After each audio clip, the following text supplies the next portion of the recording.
Hello and welcome back to my channel. In today's video, I will show you how to download and install the Cineplex. So let's get started.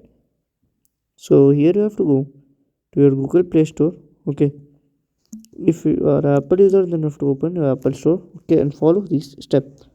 So at here we can see on the Play Store you have to log in into our ID. Okay, then here at the right section, top here we can see a search button. Just click on there, and here we have to see what we are like installing. So here we are installing like Cineplex app. Cineplex, this way Cineplex. Okay, so here we can see the Cineplex. So at here we have to click on the install button. It will automatically download and install the app in your phone.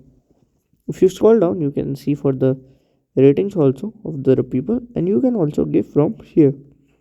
So if you find this video helpful, make sure you like, subscribe and share the video. Thank you for watching.